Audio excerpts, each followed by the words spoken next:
Now in this lecture I answer two questions. In the first question we find out the area of this semicircle that is inside quarter circle A or B. And in the second question we find out the area of this green shape. So we start with the first question. In the drawing we have quarter circle A or B. This is a right angle, line segment OS equals to 4 units length. In addition, we know that arc AQ equals to arc QB in its length. Inside this big quarter circle, we have this semicircle, and our task is to find out the area of this semicircle. So first of all, we define the center of this semicircle. This point is point C.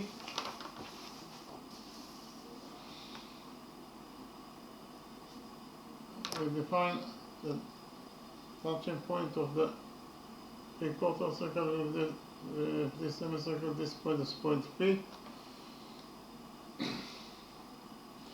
We define the radius of this semicircle as R, so CP is equal to R.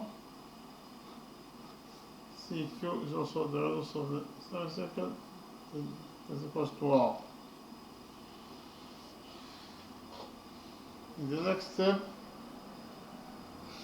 we know that point S is the point of tendency of tangent OB in this semicircle. So we will join point C and S together by a straight line.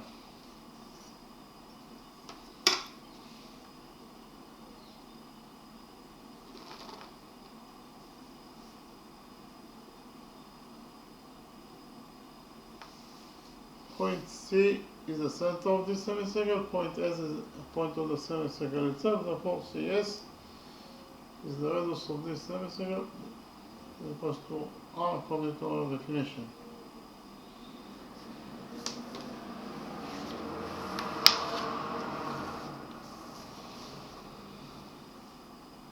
The radius CS of the semicircle is equal to R. The radius CS is drawn to point S. That is the point of tendency of tangent OB with this semicircle. And whenever your radius that is drawn to the point of tendency, then tangent OB will be perpendicular to the radius SC. If OB is perpendicular to SC, it means that this angle equals to 90 degrees, and this angle also equals to 90 degrees according to all one. In the next step, we will do a construction. That is to say, from this point Q, we will draw perpendicular on OB. Again, from point Q, we will draw perpendicular on OB.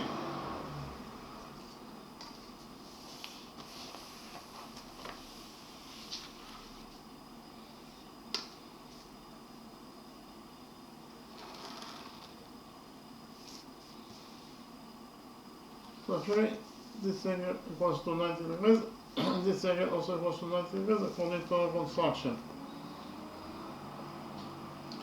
We define the touching point of the perpendicular from point Q and OB. This point is point M.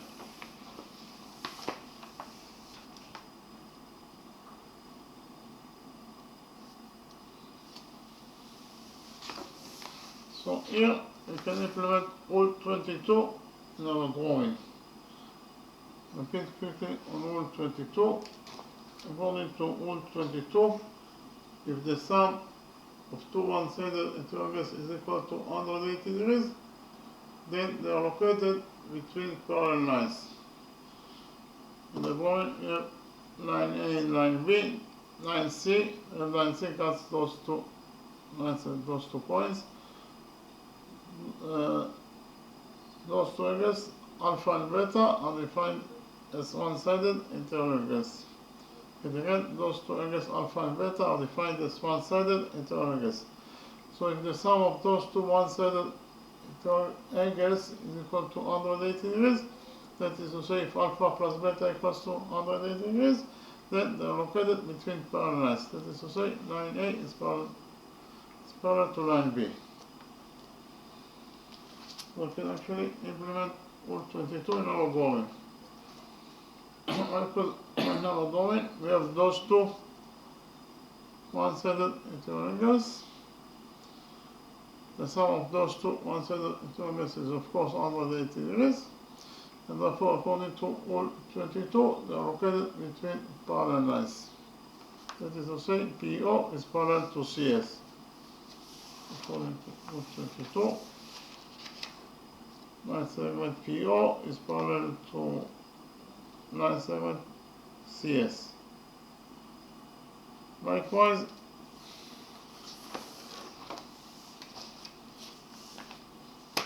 those two angles are also defined as one-sided interangles, and are located between the parallels CS, and the sum of those two one-sided interangles is of course 180 degrees, and therefore they must be located between parallel lines according to rule 22. That is to say, CS is parallel to QM.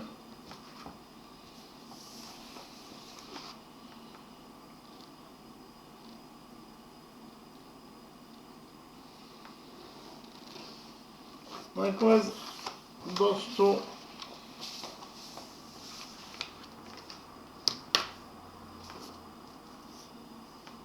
angles are defined as one-sided interangles. The sum of those two one-sided interangles is equal to 180 degrees, of course, and therefore must be located between parallel lines. That is to say, PO is parallel to QM. Here, PO is parallel to QM. So if you found out that all those three line segments PO, CS, and QM are parallel to each other.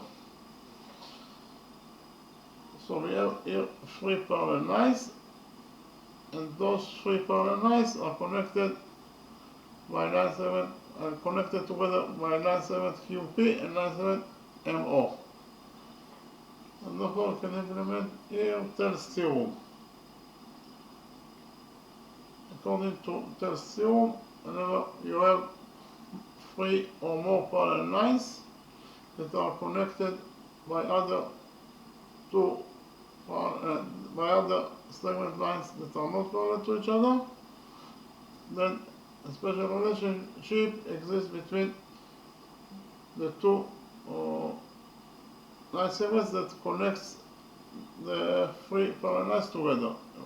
A special relationship exists between QP and MO that connects those three parallel lines together. The relationship is as follows: PC over CQ equals to OS over MQ. Again, PC over CQ equals to OS over MQ. So I write it down.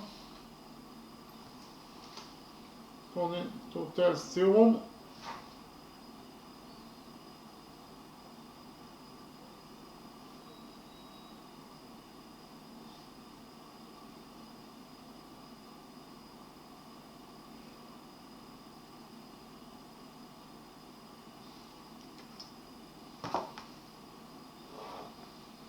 the following relationship exists between OP and MQ that connects those three parallel lines together. PC over CQ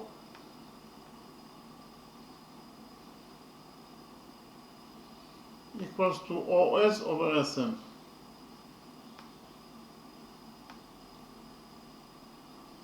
And again, according to Tell's theorem, PC over CQ equals to OS over SM. PC is R, CQ is also R, OS is free, SM is the missing side.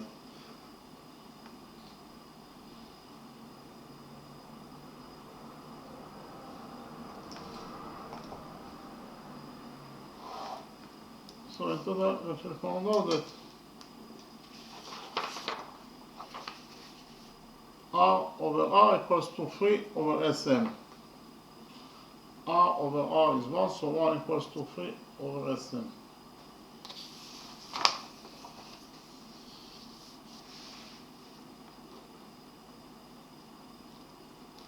Here we will multiply this equation by SM, Finally, we get that SM equals to 3 units in its length.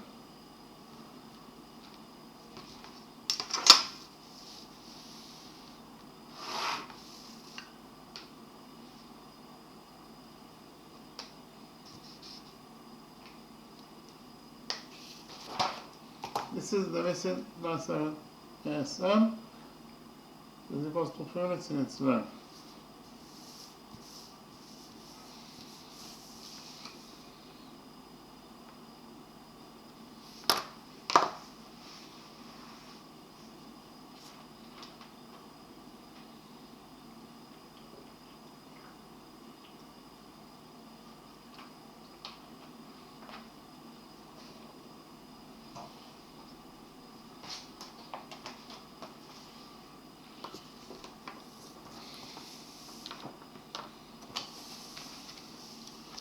In the next step, we will join points O and Q together by a straight line.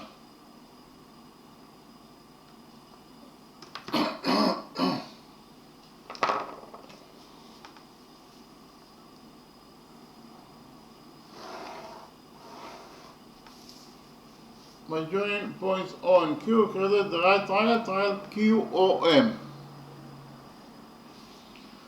Point O is the center of the quarter circle, and therefore angle AOQ is defined as a center angle because its vertex is here at point O, that is the center of the quarter circle. So here, this is center angle AOQ that subtend on arc AQ. Again, this is center angle AOQ that subtend on arc AQ. Likewise, we have here center angle QOB. This is center angle QOB that subtend on arc QB. And because of the fact that according to what is given as the equation, arc AQ equals to arc QB in its length, those two arcs are equal to each other in their lengths. So those two center angles subtend on equal arcs, and therefore they must be equal to each other in their sizes. That is to say, center angle AOQ must be equal to center angle QOB in its size. So those two angles are equal to each other, because they are located in front of those two equal arcs. So repeat quickly on rule 23. According to rule 23, center angles that subtend on equal arcs are equal to each other. In the drawing, we have a circle. This is center angle AOB, equals to alpha degrees in its size, and it subtend on arc AB. Likewise, this is center angle COD that subtend on arc CD, and it's equals to beta degrees in its size. If arc AB equals to arc CD in its length, then those two center angles that subtend on equal arcs must be equal to each other in their sizes. That is to say, center angle COD equals to center angle AOB in its size, or alpha equals to beta. So I already mentioned before, those two center angles subtend on equal arcs, and therefore they must be equal to each other in their sizes. Center angle AOQ equals to center angle QOB. So if we define the size of center angle AOQ as alpha, then the size of angle center angle QOB must be also equal to alpha, because they are equal to each other according to rule 23. Alpha plus alpha equals to angle AOB, that is 90 degrees. So 2 alpha equals to 90 degrees.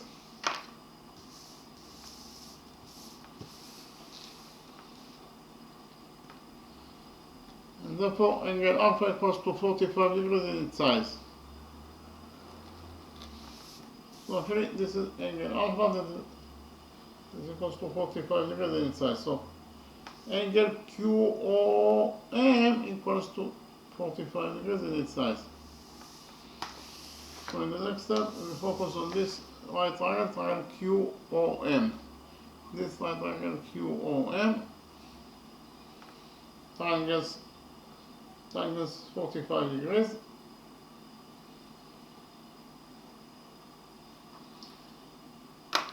Equals to QM over MO.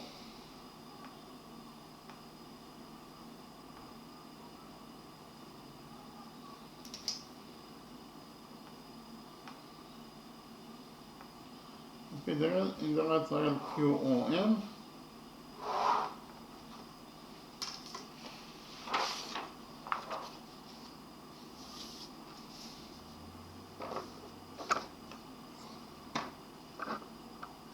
triangles 45 degrees equals to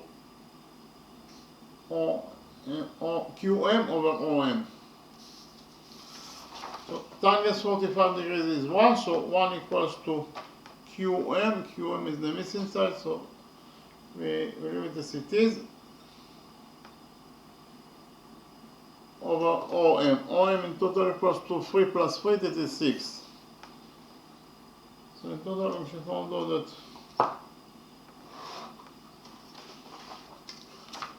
one equals to QM over 6. Here we'll multiply this equation by 6. And finally we get that QM equals to 6 units in its length.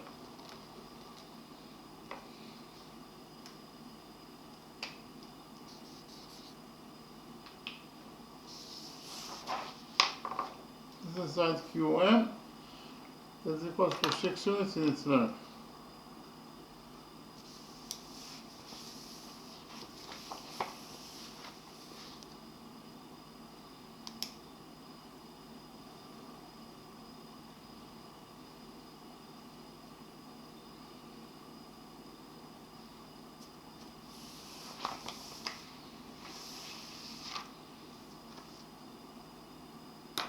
In the next step, we will do a construction. That is to say, from point C, that is the center of the semicircle, we will do perpendicular on QM. Again, from point C, we will do perpendicular on QM.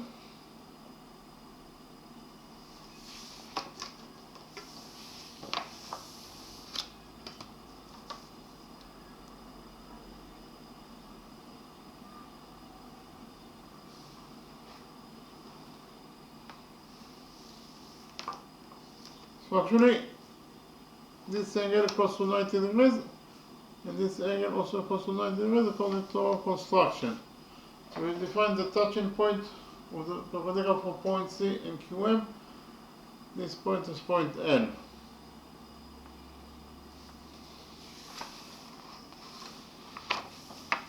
By doing this construction, we created quadrilateral CLMS. Inside quadrilateral CLMS, we have 1, 2, 3 right angles.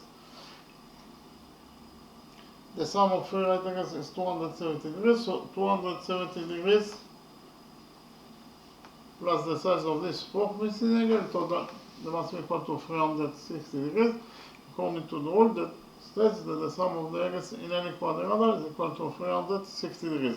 And therefore this fourth missing angle must be equal to 90 degrees in its size.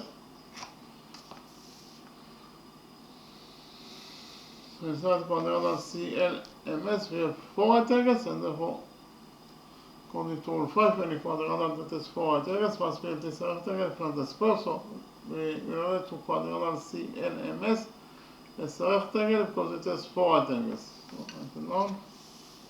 Quadrilateral CLSM is a rectangle according to rule 5.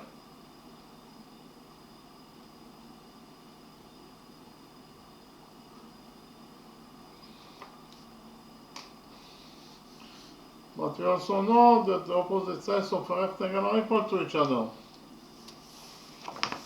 So in rectangle CLMS, side SM equals to the opposite side CL, but SM is 3, therefore the opposite side CL must be also equal to 3 units in its length.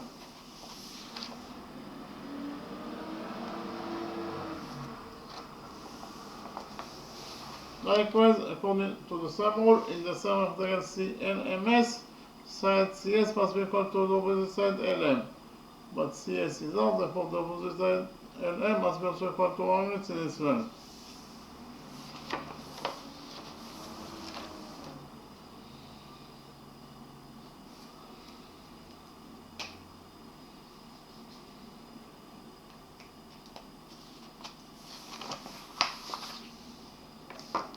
What is the length of this missing line segment? Line segment QL. QL equals to QM minus LM. Again, QM minus LM equals to QL. QM minus LM equals to QL. So write it down. The missing line segment QL is equal to QM minus LM. So QL equals to QM. QM is 6 minus LM. LM is R. So in total, we found out that QL equals to 6 minus R units in its length.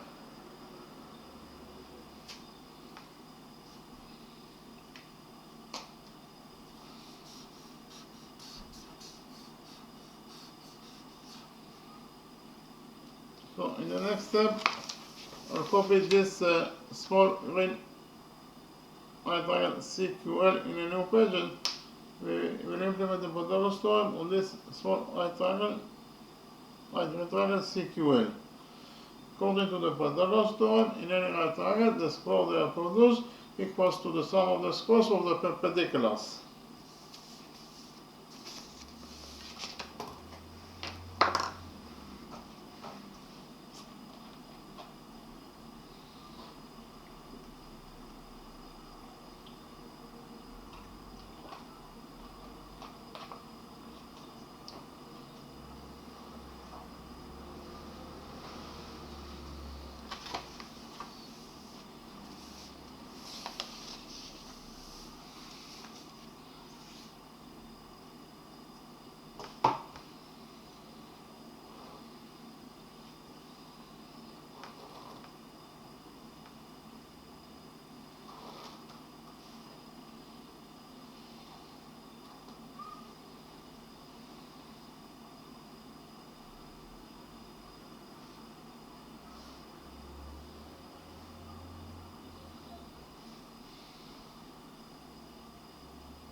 Here by PT is the abbreviation from Pythagoras theorem.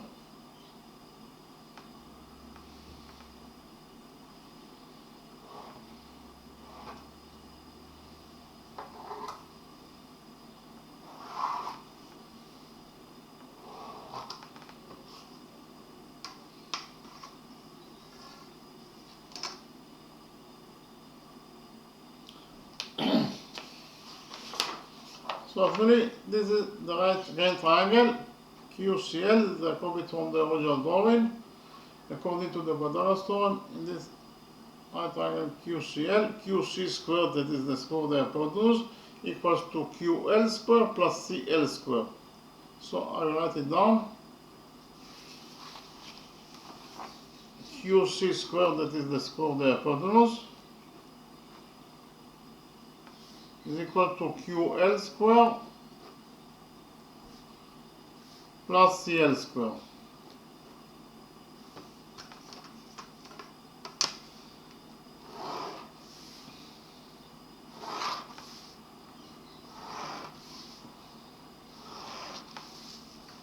QC is R, therefore QC square is R square equals to QL square. QL is 6 minus R, therefore QL square is 6 minus R squared plus CL squared. CL is 3, therefore CL square is 3 squared, that is 9. So in total, we found out that R square equals to 6 minus R squared plus 9. So R square equals to 6 minus R squared. 6 minus R squared equals to 6 squared, that is 36. Plus R squared, minus 2 times 6 times R, that is minus 12R, plus 9. So here we have r square on both sides of this equation. So r square will get cancelled.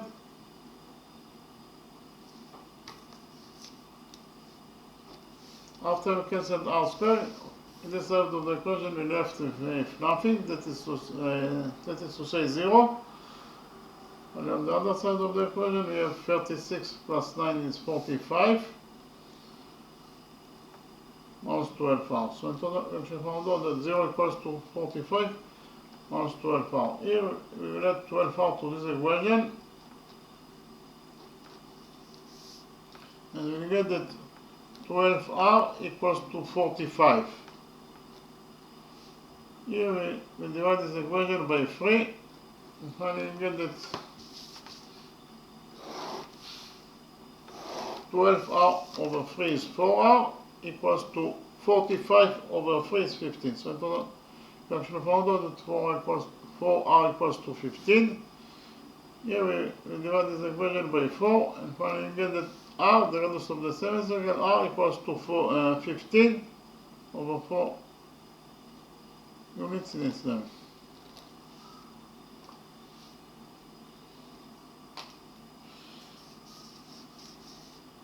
Our task is to find out the area of this semicircle.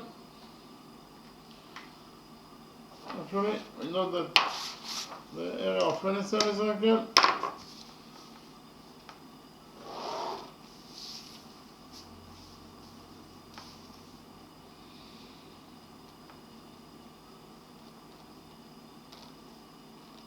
is equal to the area of the circle, that is pi r square over 2.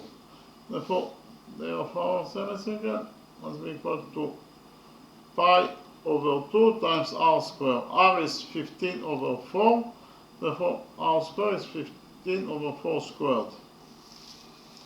So in total, the area of our semicircle must be equal to pi over 2 times 15 over 4 squared. 15 over 4 squared equals to 15 squared, that is 225, over 4 squared, that is 16. So in total, the area of the semicircle equals to 225 pi over 16 over 2 is 32. So the area of this semicircle, that is the area that we are looking for in this question, is equal to either 225 pi over 32 square units in its size. In terms of numbers, it is equal to 22.09 square units in its size.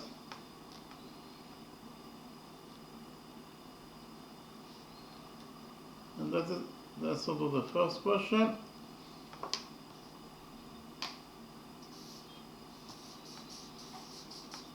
In the next step, I will present you the second question and solve the second question of this lecture.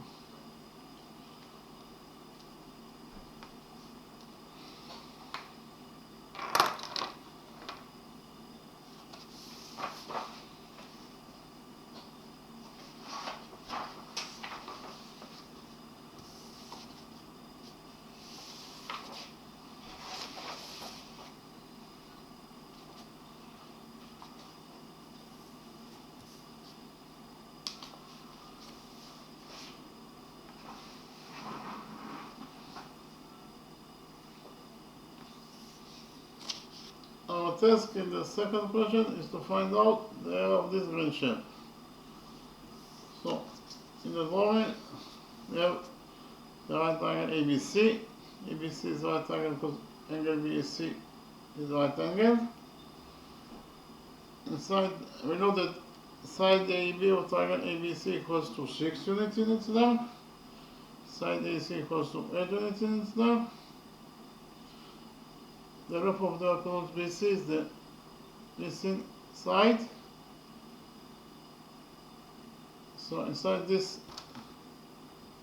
triangle ABC, the right triangle ABC, we have those two identical circles that touch each other externally at this point.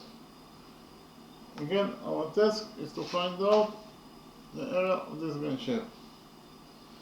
So first of all, we will implement the Pythagoras theorem on this big right triangle ABC in order to find out the length of the hypotenuse BC.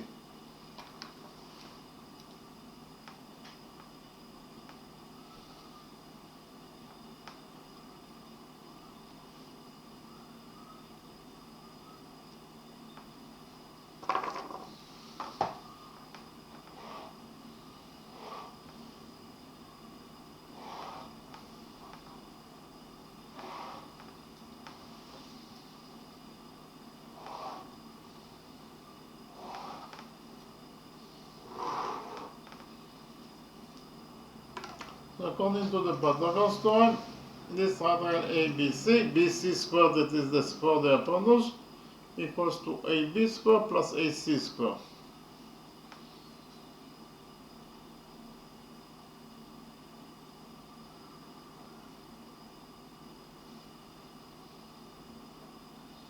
And again, this triangle ABC, according to the Pythagoras theorem, BC squared, that is the square of the hypotenuse, equals to AB squared plus AC squared.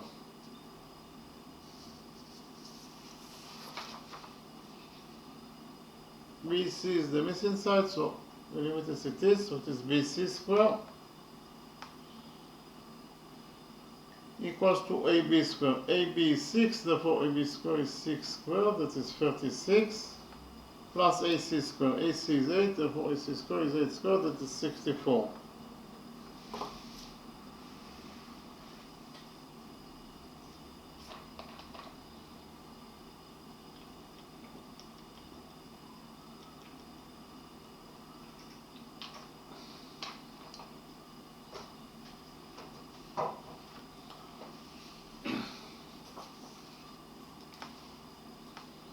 So in total, we actually found out that BC squared equals to 36 plus 64, that is 100. So BC squared equals to 100. Here we take a root out of this equation and finally get that the length of the hypotenuse BC is equal to the square root of 100, that is 10. BC equals to 10 units in its length. The length of the hypotenuse BC is 10 units.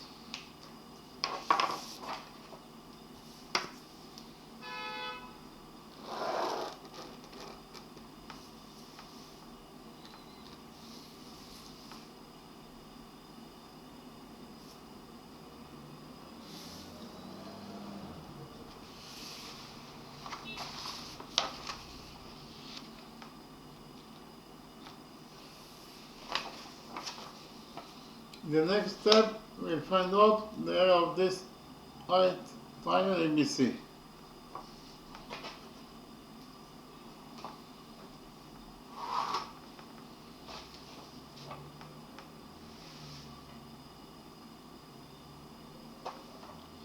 The area of this right triangle ABC equals to the base AB times the height AC over 2.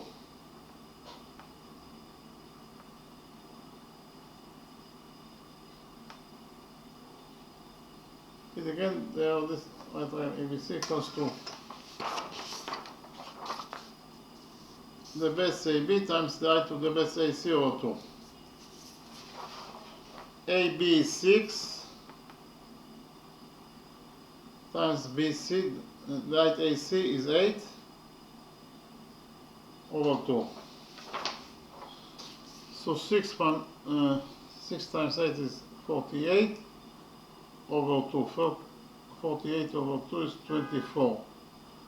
So in total we should find out that the area of the right triangle ABC is equal to 24 square units in its size.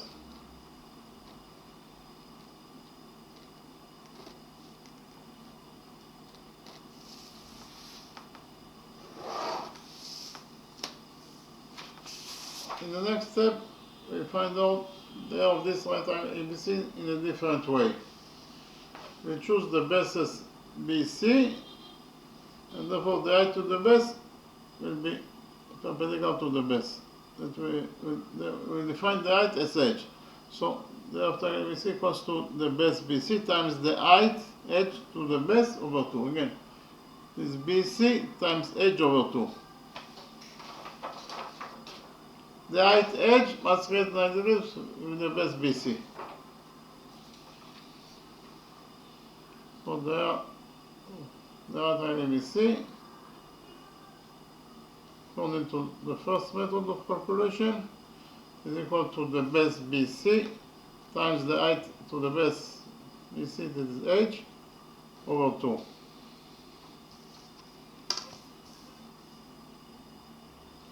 We already found out that thereafter ABC equals to 24 square centimeters, so we substitute thereafter ABC by 24, and it equals to BC times edge over 2. BC is 10, so we have 10 edge over 2.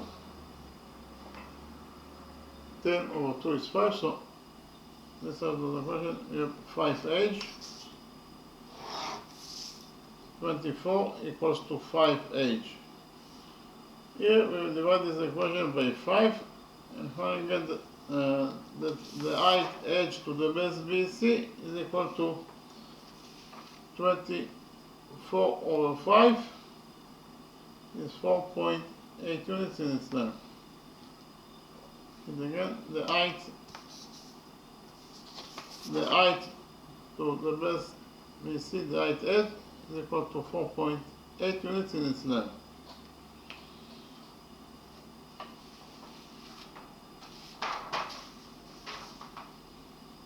In the next step, we define the center of this small circle. This point is point P.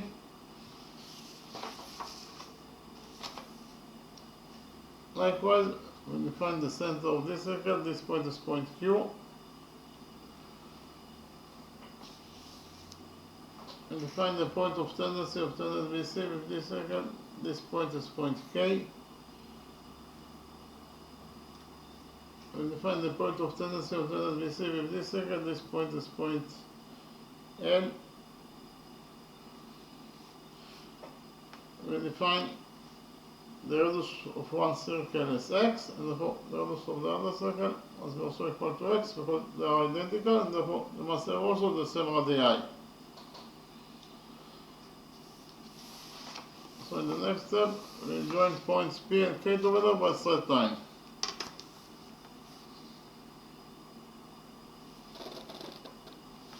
Point P is the center of this circle, point K is the point of the circle itself, therefore PK is the radius of this circle as opposed to x. Again, point K is the point of tendency BC with this circle.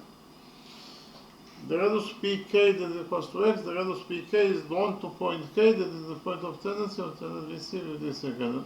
Whenever your radius is drawn to the point of tendency, then tangent BC will be perpendicular to the radius KP. If BC is perpendicular to KP, it means that this angle equals to 90 degrees.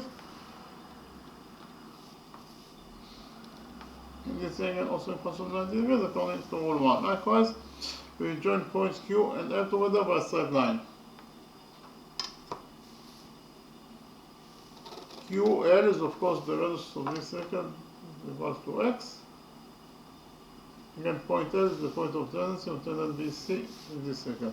And therefore, according to rule 1, this angle equals to 90 degrees. And this angle also equals to 90 degrees. We define the touching point of those two circles. This point is point M.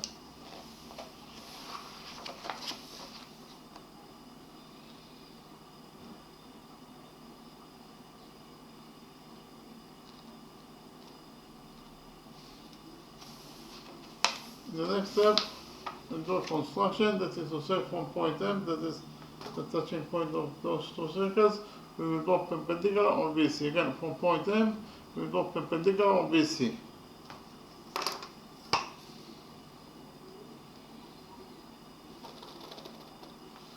So actually, this angle equals to 90 degrees.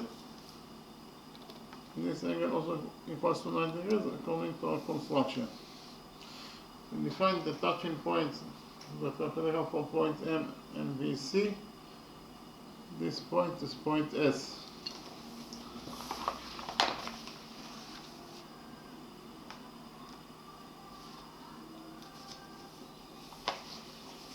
in the next step, we join points P and M together by a straight line.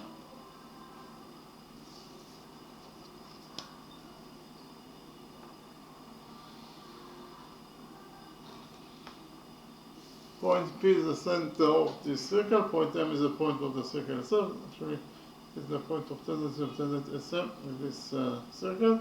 Therefore, PM is the radius of the circle,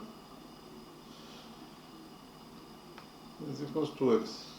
Likewise, we join points Q and M together by a straight line. QM is the radius of this circle for the same reason. PM is the radius of this circle.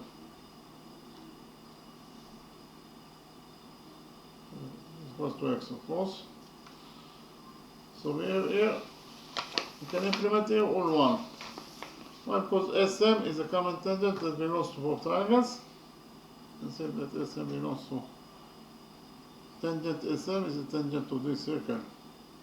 Point M. Again, tangent SM is also tangent to this circle, the same point M. Therefore, SM is a common tangent that belongs to both triangles. The radius QM is equals to X. The radius QM is drawn to point M, that is the point of tendency of tangent SM in this circle. And whenever you notice that is drawn to the point of tendency, then tangent SM will be perpendicular to the radius MQ. If SM is perpendicular to MQ, means that this angle equals to 90 degrees according to all one. SM is tangent to this circle at point M. Therefore, according to all one, this angle equals to 90 degrees. I'll not repeat on the same explanation, it is exactly the same. For the same reason that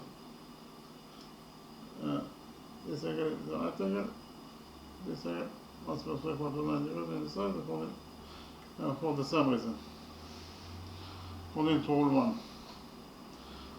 So, in this quadrilateral PMKS, we have 1, 2, 3 right angles. The sum of 3 right angles is 270 degrees. 270 degrees plus the size of this fourth missing angle, so that must be equal to 360 degrees according to the rule that the sum of the angles in any quadrilateral is equal to 360 degrees. And therefore, this fourth missing angle must be equal to 90 degrees in its size according to the rule that I mentioned. So in quadrilateral PMSK we have 4 right angles. Therefore, it is a rectangle according to rule 5.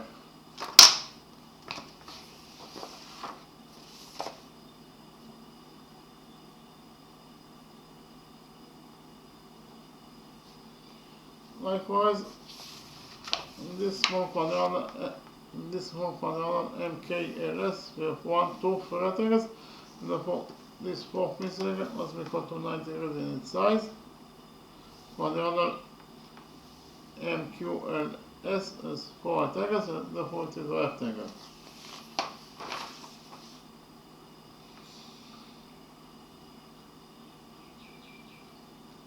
So, in the drawing, we have those two quadrilaterals, they are both rectangles. What about the big quadrilateral PQLK? So, first of all, we have to prove that PMQ is one straight line. Why PMQ is one straight line? I will give you 2 reasons. I will present you 2 different reasons that PMQ must be one straight line. PMQ is one straight line because of the fact that angle PMQ equals to 90 degrees plus 90 degrees is 180 degrees. So angle PMQ equals to 180 degrees in its size, and we know that any angle that is equals to 180 degrees in its size must be a straight line. Therefore, PMQ is one straight line. Another reason that PMQ must be one straight line is according to rule 10. Whenever you have an external line between 2 circles, you can implement rule 10. Those 2 circles an external arch between them at point M. That is to say, they touch each other externally at point M, and therefore can implement the rule 10. According to rule 10, if two circles touch each other externally, then the straight line that connects their centers together passes for their touching point. And then we have those two circles that touch each other externally at point P. Point O is the center of this circle, point M is the center of this circle. The straight line that connects their centers together is of course the straight line OM. And according to this rule 10, the straight line OM must pass from point P, that is their touching point. Again, according to rule 10, the straight line OM must pass for their touching point, that is actually point P. Or OPM is one straight line. Again, OPM is one straight line according to rule 10. So can I show you implement rule 10 in our drawing? In our drawing, we have those two circles that is an external arch between them at point M. Point P is the center of this circle, point Q is the center of this circle, and the straight line that connects the centers together is of course the straight line PQ. According to rule 10, the straight line PQ must pass for their touching point, that is point M. Again, the straight line PQ must pass for point M, that is their touching point. Or in other words, PMQ is one straight line. Again, PMQ is one straight line. So found out that PMQ is one straight line for two different reasons, and therefore we have here quadrangle, the big quadrangle PQLK. Inside this big quadrangle PQLK we have 1, 2, 3, 4 rectangles, and therefore quadrangle PQLK is a rectangle. So the drawing we have in total 3 rectangles. Quadrangle, big quadrangle PQLK is a rectangle because it has 4 rectangles.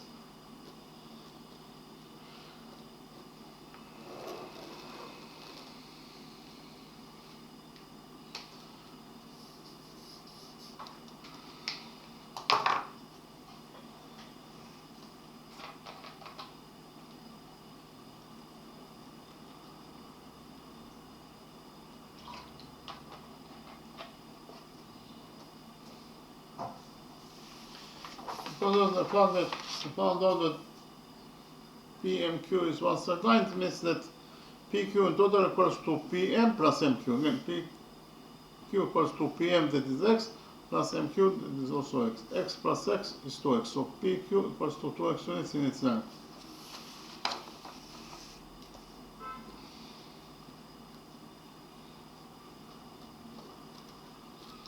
But we know that the opposite sides of the rectangle are equal to each other. So in the big rectangle PQLK, side PQ is equal to the opposite side KL. But PQ is 2x, and therefore the opposite side KL must be also equal to 2x units in its length. So KL equals to 2x units in its length.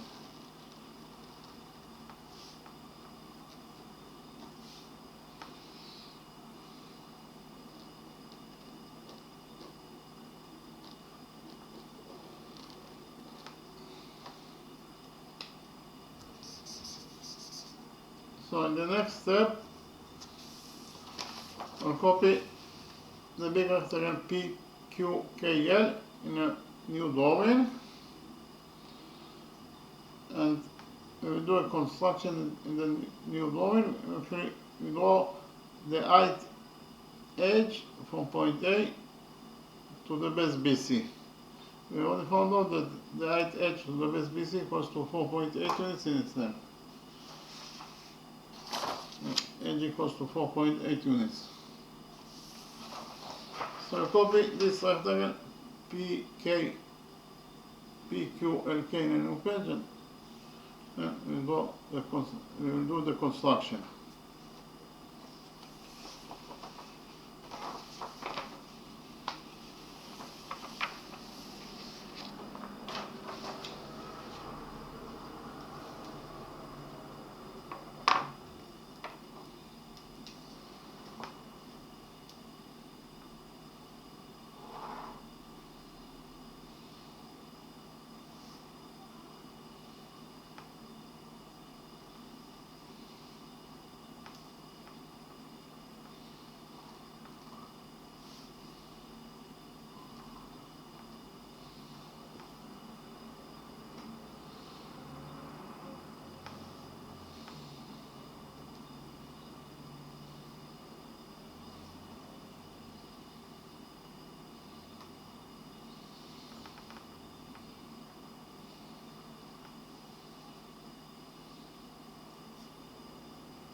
We already found out that PQ equals to 2x, and KA also equals to 2x.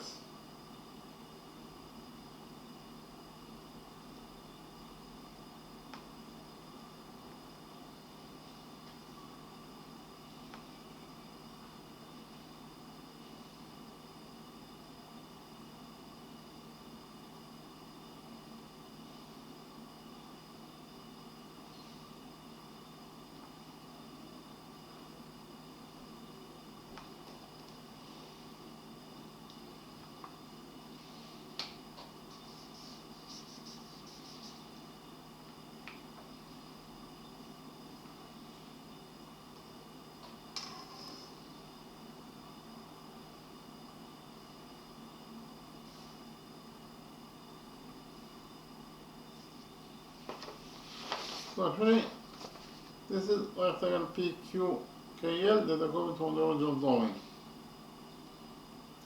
So in the next step, we will do the construction, that is to say from point A, we will draw perpendicular on BC, and this will be the height to the edge, the height to the base BC that equals to h, and h equals to 4.8 units in its length.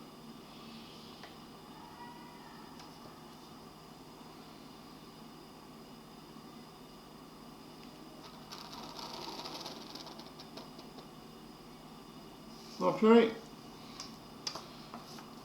this angle equals to 90 degrees, and this angle also equals to 90 degrees according to our construction.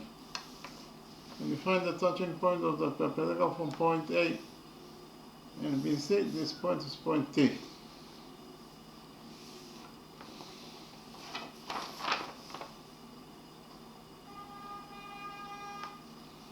We define the intersection point between the height AT and side PQ of rectangle PQKL. This point is point J.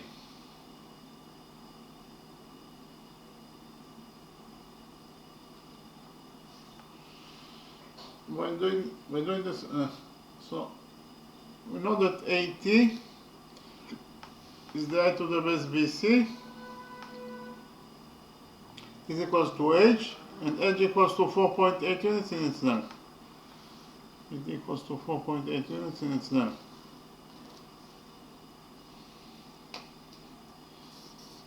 So by doing this construction, we can do those two quadrilaterals. This is the small quadrilateral PJ TK. Inside the small quadrilateral PJ TK, we have 2 quadrilaterals, and therefore this four missing must be equal to 90 degrees in its size. Quadrilateral PJ TK is 4 rectangles, and therefore it is a rectangle according to all 5.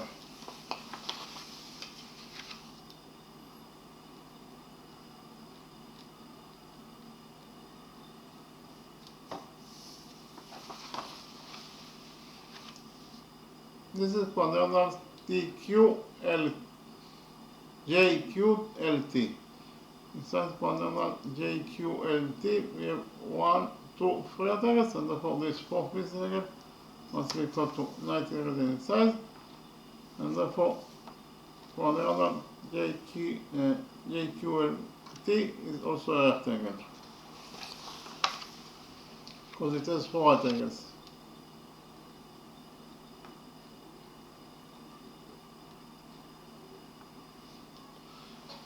We know that the opposite sides of a rectangle are equal to each other. So in this rectangle JQLT, side QL equals to the opposite side JT, but Q and Q is x, therefore the opposite side JT must be also equal to x units in its length.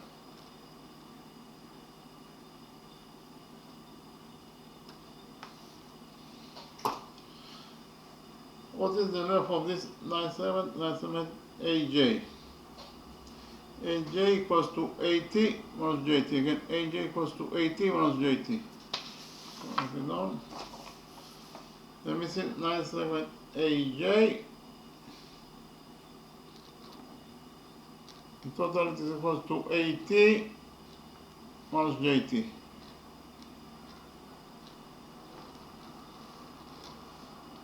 So AJ equals to 80. 80 equals to H and H equals to 4.8. So 80 equals to 4.8 minus JT. Just like the follow, the JT equals to X. So in total, AJ equals to 4.8 minus X. Again, AJ equals to 4.8 minus X units in its there.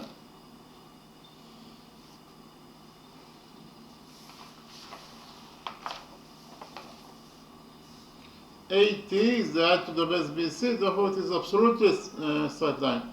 AT is the height, is absolutely a straight line. So if you focus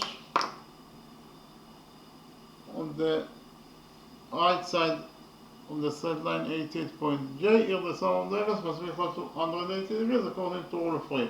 Rule 3 states that the sum of the angles on one side of a straight line is equal to 180 degrees. So which angles we have at the right side of 88 point J, we have 90 degrees plus the missing angle, so that must be equal to 180 degrees according to rule 3. Therefore, this missing angle must be equal to 90 degrees in size according to rule 3.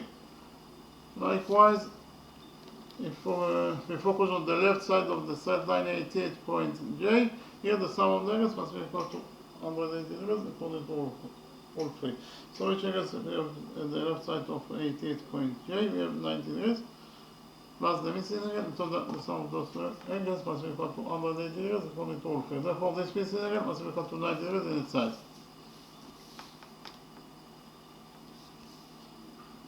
So in the next step, I present to you another reason that those two angles, the both must be equal to 90 degrees in their sizes.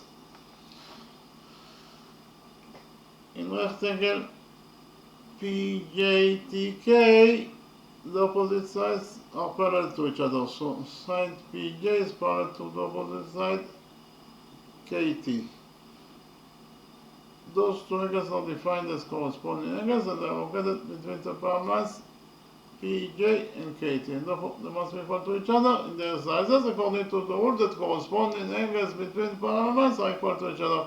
But this is a right angle, therefore this angle must be also a right angle because they are equal to each other according to the rule that I mentioned. Likewise, in this rectangle JQLT, the opposite sides are parallel to each other. So JQ is parallel to TL. Those two angles are defined as corresponding angles and are located between the parallel lines TL and JQ, and therefore they must be equal to each other according to the same rule that I mentioned. But this is a right angle, therefore this angle must be equal to 90 degrees in size.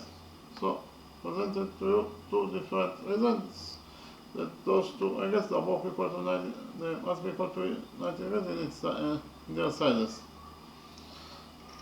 So in the next step, we join points A and P together by a straight line.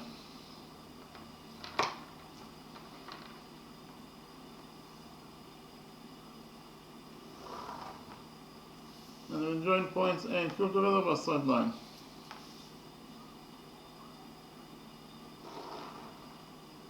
By doing those constructions together there, the right triangle APQ. This is the right small triangle APQ. If we take PQ as the base of this triangle APQ, the height to the base will be AJ because it has 90 degrees with PQ. So there this triangle APQ equals to the base PQ times the height to the base AJ over 2. Again, there this triangle APQ is equals to the base PQ times the height to the base AJ over 2. Again, AJ is the height to the base because AJ is the height to the base PQ because it creates 90 degrees with the base PQ. So thereafter again APQ equals to the base PQ times the height AJ over 2.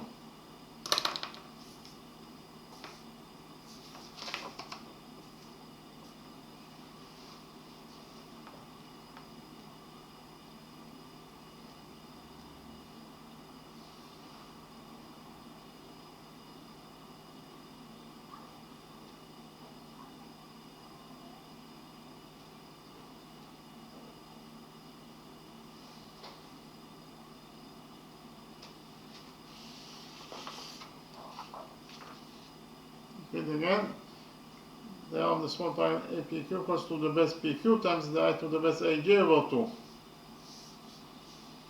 We have only found out that PQ equals to 2x. Here PQ equals to 2x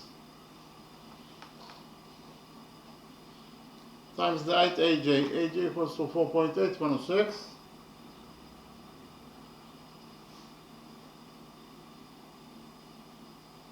Over 2.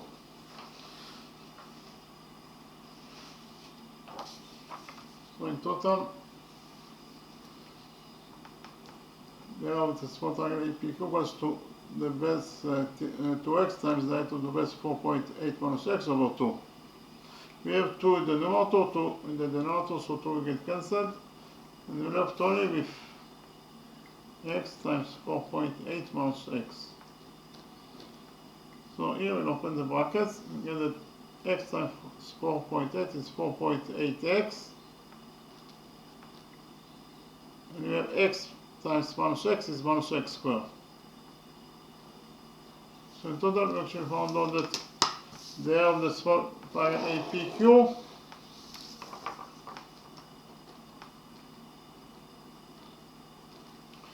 is equal to 4.8x minus x square units in its size.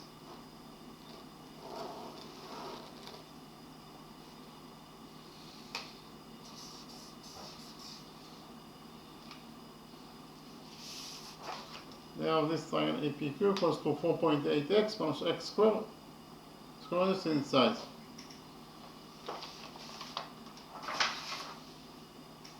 In the next step, we define the point of tendency of tangent AB with this circle. This point is point Y.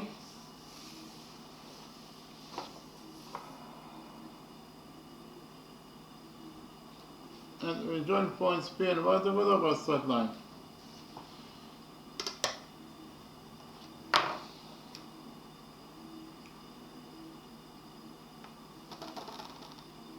Py is of course the radius of this circle, that is equals to x. Again, point Y is the point of tendency of tangent AB with this circle, and therefore according to rule 1, this angle equals to 90 degrees, and this angle also equals to 90 degrees. Likewise, we define the point of tendency of tangent AC with this circle. This point is point Z.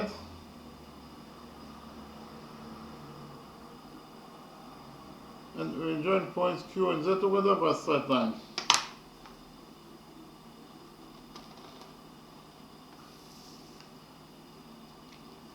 QZ is of course the radius of this circle,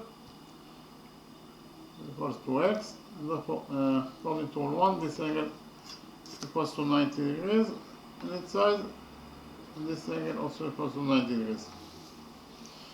In the next step, we will join points P and B together by a straight line.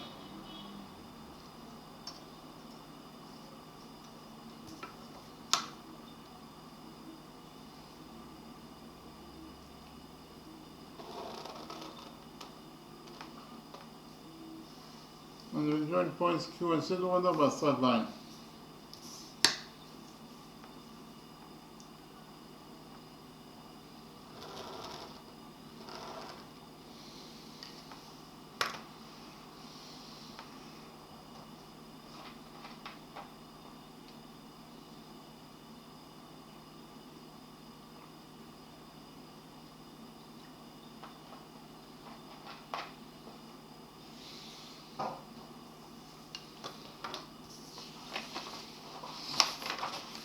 By doing all those constructions, we divided the big right triangle ABC into 6 parts. The first part of triangle ABC is this, the small triangle APB. The second part of triangle ABC is the small right triangle AQC. The third part of triangle ABC is the triangle PKB. The fourth part of triangle ABC is the right triangle QLC. The fifth part of triangle ABC that we divided it is this right triangle PQLK. And finally, the sixth part of triangle ABC is the small triangle APQ. It is very clear that the area of triangle ABC must be equal to the sum of the areas of the six shapes that it consists of. Again, the area of triangle ABC must be equal to the sum of the areas of the six shapes that it consists of.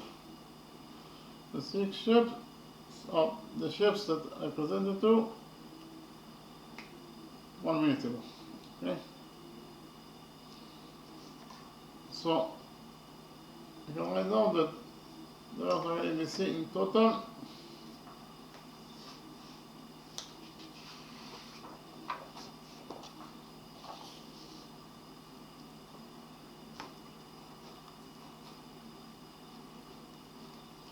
is equal to the area of the first shape that it consists of, actually of this triangle APB,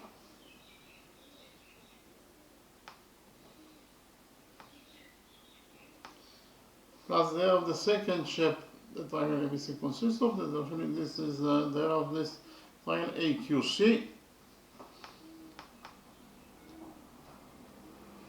plus the area of the third shape that triangle ABC consists of. Actually, this is the third shape. The area of the third shape is the area of this triangle PKB. Triangle PKB.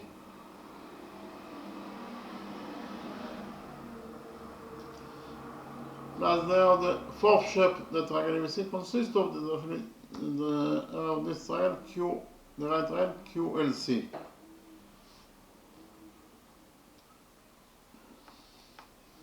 Plus the area of the fifth shape triangle ABC consists of, the area of this rectangle PQLK. Rectangle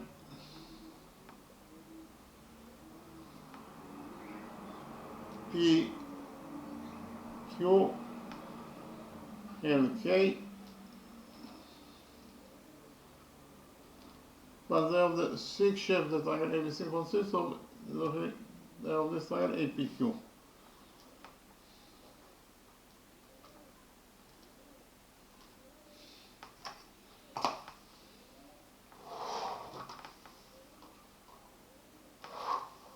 So repeat again.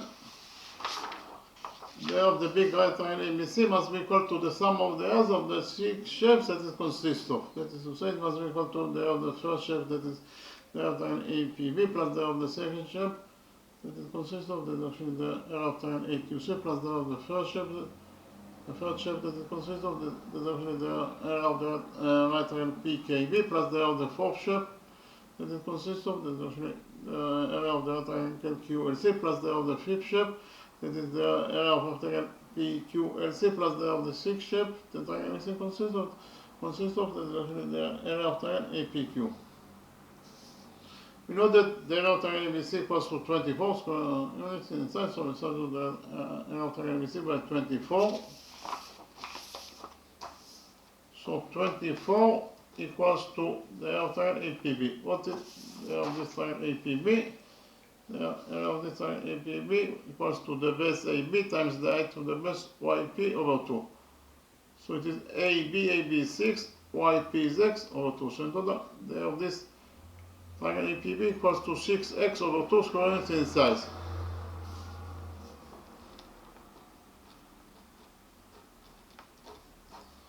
Plus the area of the second shape the triangle ABC consists of, the area of this triangle AQC. The area of this triangle AQC equals to the base AC times the height of the base ZQ over 2. AC is 8, ZQ is x, so in total the area of this triangle AQP equals to 8x over 2.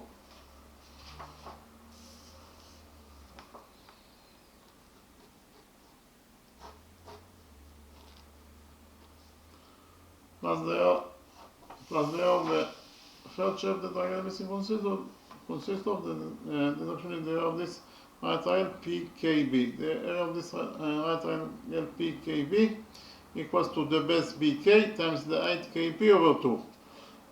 So it is BK times KP over 2. KP is x, therefore In total, the area of this right triangle PKB must be equal to BK times x over 2.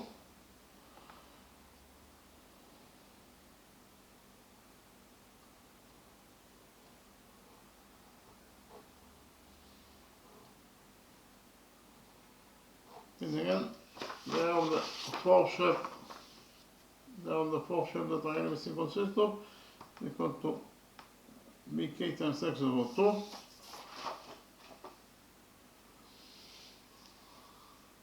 Okay, this is the third shape, plus the area of the fourth shape, the area of this right triangle QLC. The area of this right triangle QLC equals to the base LC times the height LQ over 2. So it is LC times LQ over 2. LQ is x, therefore in total the area of this right triangle QLC must be equal to the base LC times x over 2.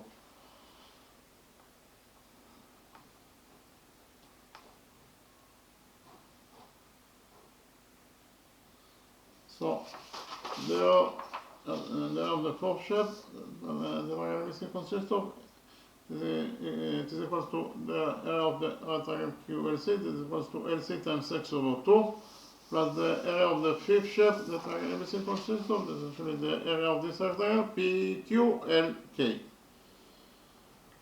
We know that the area of an rectangle equals to the length of the rectangle times the width.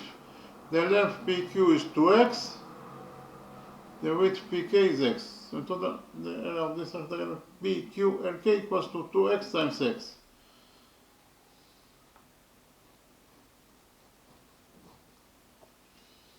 And again, the area of the fifth shape that triangle ABC consists of is actually the area of the rectangle PQLK is equals to 2x times x. Plus the area of the sixth shape that triangle ABC consists of, this is actually the area of this triangle APQ, and we already found out that the area of this triangle APQ in total is equal to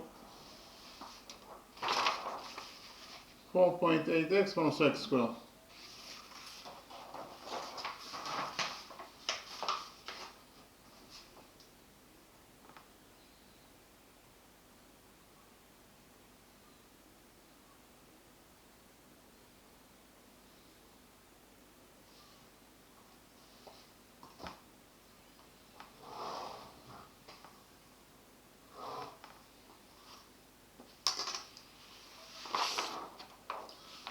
So the next step is simplify this long expression and get that 24 equals to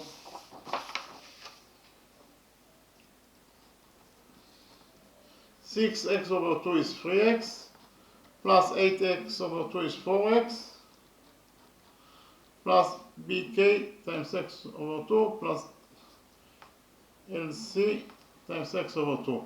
So here we take x over 2 as a common factor out of those two expressions.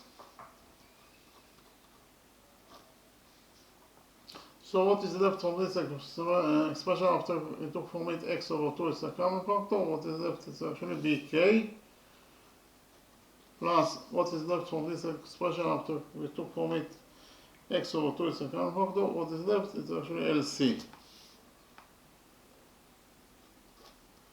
Plus 2x times x is 2x squared, plus 4.8x minus x squared.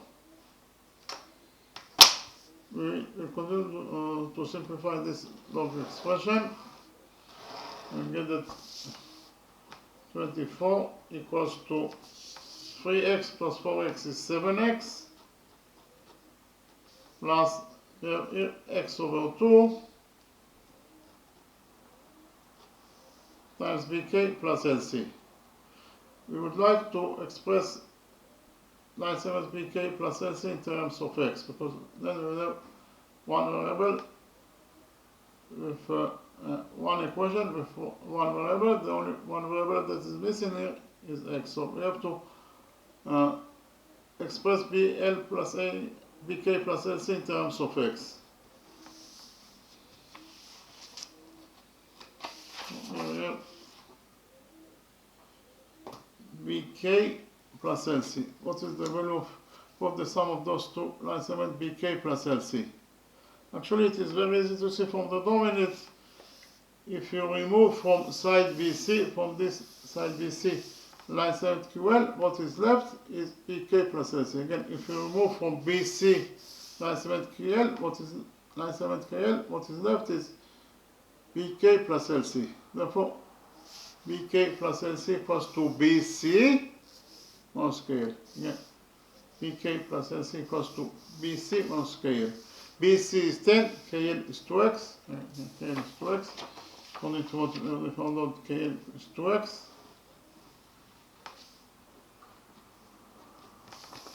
Again, BC is 10, KL is 2x, and therefore BC minus KL equals to 10 minus 2x.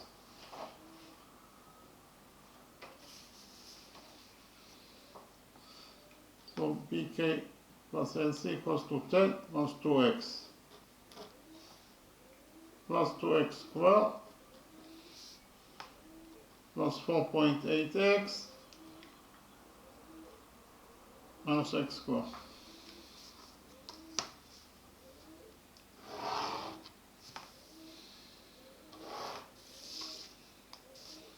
So 24 equals to 7x.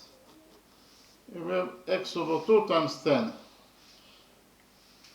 X over 2 times 10 is, we have 10 over 2 is 5, so in total it is equals to 5x.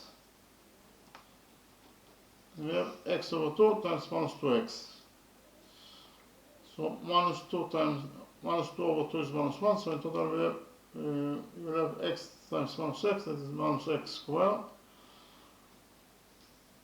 plus 2x squared, plus 4.8x, minus x squared. In total, we found out that 24 equals to 7x plus 5x is 12x. And we have here minus x squared is minus 2x squared.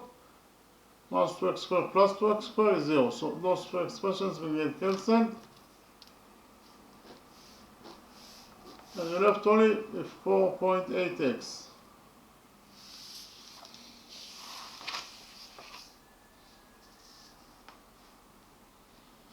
So in total, we actually found out that 24 equals to 12x plus 4.8x. 12x plus 4.8x is equal to 16.8x.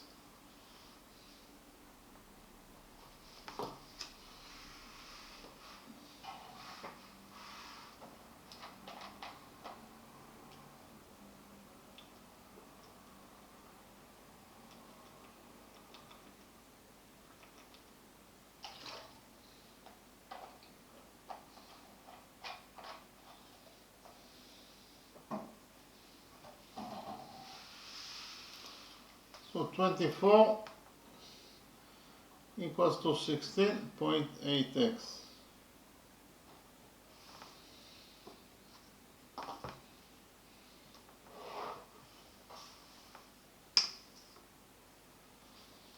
In total, if you found out that on this longer equation, we left only with 24 equals to 16.8x. So here we divide this equation by 16.8,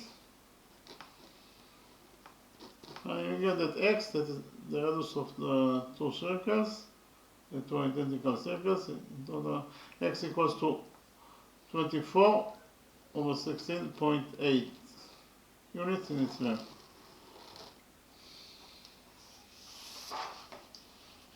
Our task is to find out the area of this green shape. So what is the area of the green shape?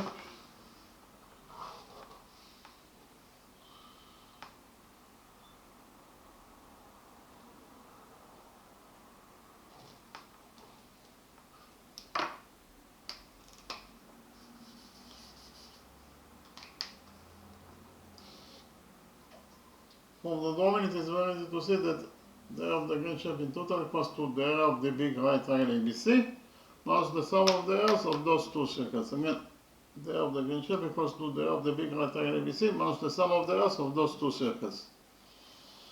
What is the sum of the areas of those two circles? Because of the fact that those two circles are identical, they must have also the same areas. So we'll find out the area of one circle and multiply it by 2, and this will be the sum of the areas of those two circles. The area of one circle is pi x squared, therefore the sum of the areas of those two circles must be equal to 2 pi x squared. In total, the area of the green shape equals to the area of the big right triangle ABC minus the sum of the areas of those the two circles. This equals to 2 pi x squared. We only found out that the area of the big right triangle ABC equals to 24 square inches in size. And we have here minus 2 pi x squared. It is actually 2 pi times x squared. X is 24 over 16.8, and therefore x squared is 24 over 16.8 squared. So in total, the area of the green shape equals to 24 minus 2 pi times 24 over 16.8 squared. So it is 24 minus the value of this expression is actually 12.823 square inches in size. 24 minus 12.823 in total it is equal to 11.177 square inches in size.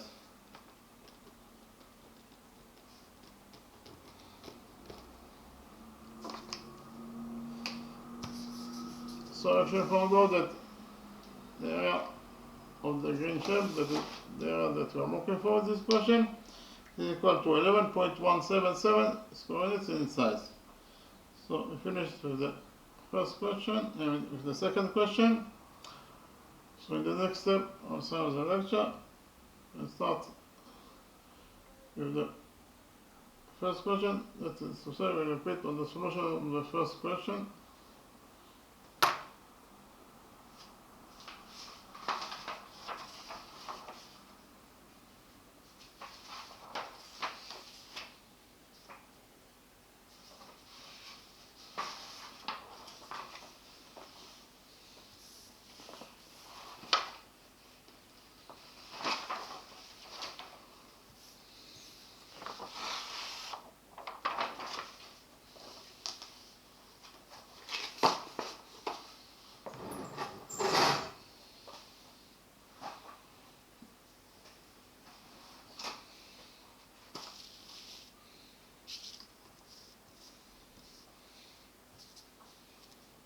In the first question, our task was to find out the area of this semicircle that is inside the big quarter circle AOB.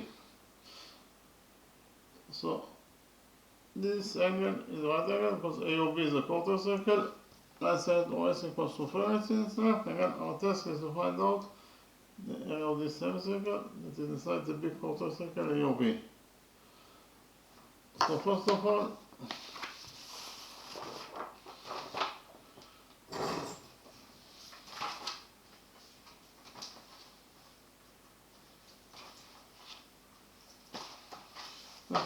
we define the center of this semicircle. This point is point C.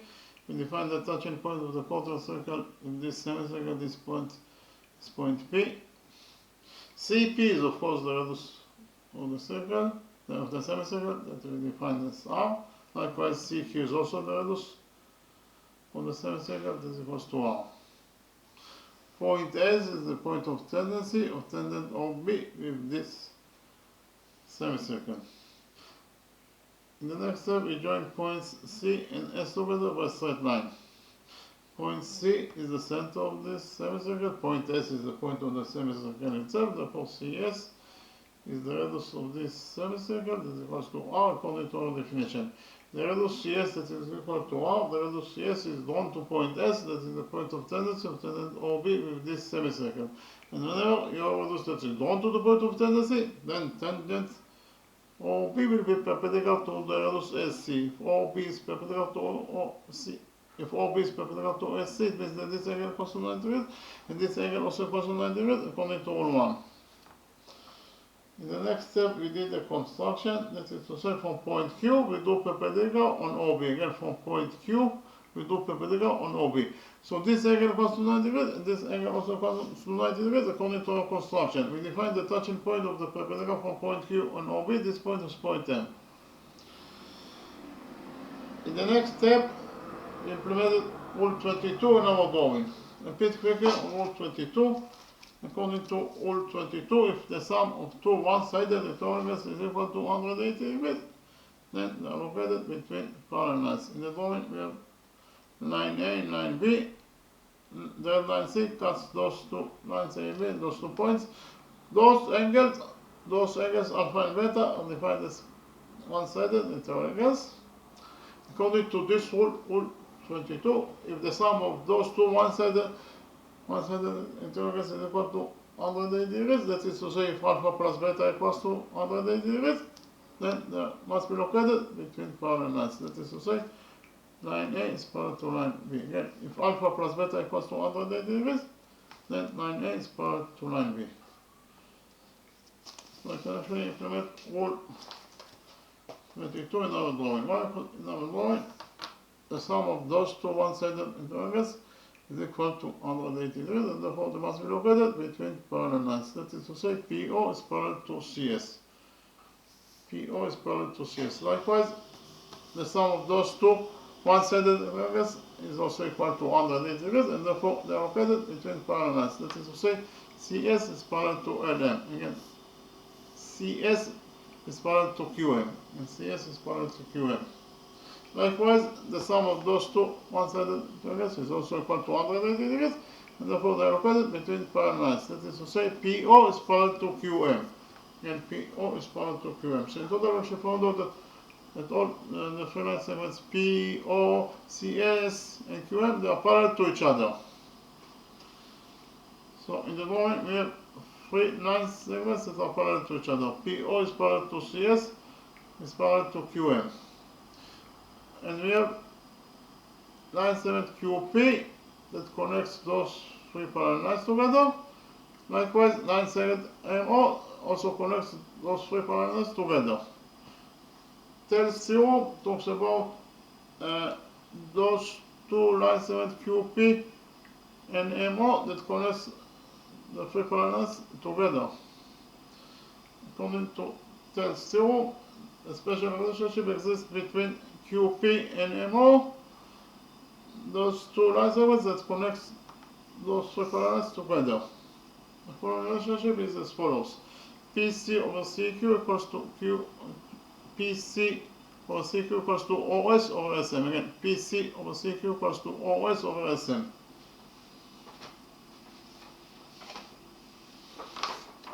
So according to tails theorem, in our drawing, the following equation is true, that PC over CQ equals to OS over SM. PC is out, CQ is also out, OS is free, SM is the missing side. So in total, we actually found out that R over R equals to 3 over SM. R over R is 1, so 1 equals to 3 over SM. Here we multiply this equation by SM, and we found out that SM equals to 3 units in its length. This is the missing line segment, SM, that equals to 3 units in its length. In the next step, we did a construction, that is to say, we join points Q and O together by a straight line. By joining points Q and O, we get the right triangle QOM. Inside this right triangle QOM, actually, this is the right triangle QOM, and we have point O, that is the center of the quarter circle, and this is again AOQ. The vertex of again AOQ is located at point O, that is the center of the quarter circle, and therefore angle AOQ is defined as center angle. Center angle AOQ subtend on RKQ. Likewise, we have center angle QOB that subtends on RQB. And because of the fact that according to what is given as the equation, arc AQ equals to RQB in itself, it means that those two straight triangles subtend on equal arcs and therefore they must be equal to each other in their sizes. So pretty quickly on rule 23. According to rule 23, straight triangles that subtend on equal arcs are equal to each other in their sizes. So in the drawing we have a circle. This is a triangle AOB that subtend on arc AB. This is a triangle COD that subtend on arc CD. If arc AB equals to arc CD in its length, then those two triangles must be equal to each other in their sizes. That is to say, triangle COD equals to triangle AOB in its size, or alpha equals to beta. So as I mentioned before, we can implement rule 23 in our drawing. Why? Because those two triangles subtend on equal arcs and therefore must be equal to each other in their sizes. That is to say, triangle EOQ equals to triangle QOB in its size according to rule 23. So if we define the size of this triangle AOQ as alpha, then the size of this triangle QOB must be also equal to alpha because they are equal to each other according to rule 3. So alpha plus alpha is equals to the big angle AOB, that is right angle. So 2 alpha equals to 90 degrees and therefore alpha equals to 45 degrees in its size. This is angle alpha, this is equals to 45 degrees in its size. So in the right angle QOM, angle QOM equals to 45 degrees in its size. So times 45 degrees in the right angle QOM times 45 degrees equals to QM over MO. In the right angle QOM times 45 degrees equals to QM over MO. Times 45 degrees is 1. QM is the missing side, so limit is it is, and OM in total is 3 plus 3, that is 6. So 1 equals to QM over OM, that is 6. Here we multiply this equation by 6 and find that the missing side QM equals to 6 units in its length. So actually, this is the missing side QM that equals to 6 units in its length. In the next step, we did the construction, that is to say from point C, we do perpendicular on QM. Again, from point C, we do perpendicular on QM. So this angle equals to 90 degrees, and this angle also equals to 90 degrees according to our construction. We define the touching point of the perpendicular from point C and QM. This point is point L.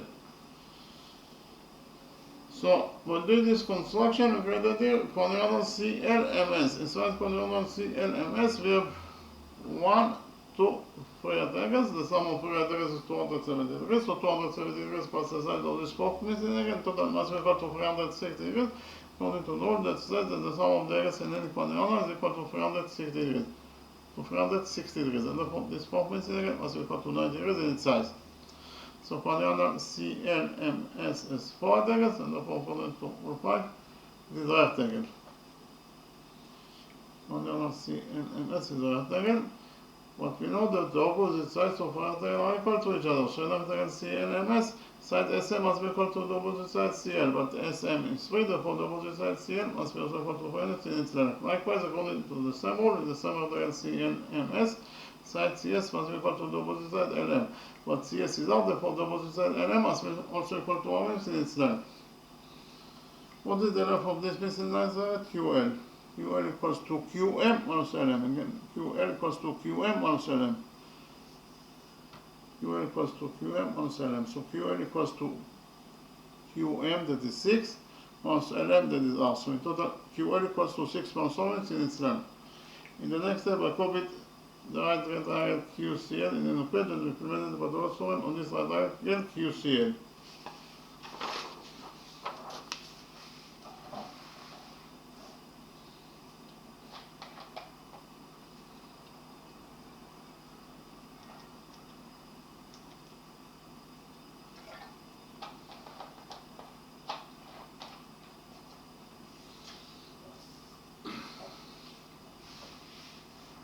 Actually, this is the right triangle QCL that is copied from the original drawing.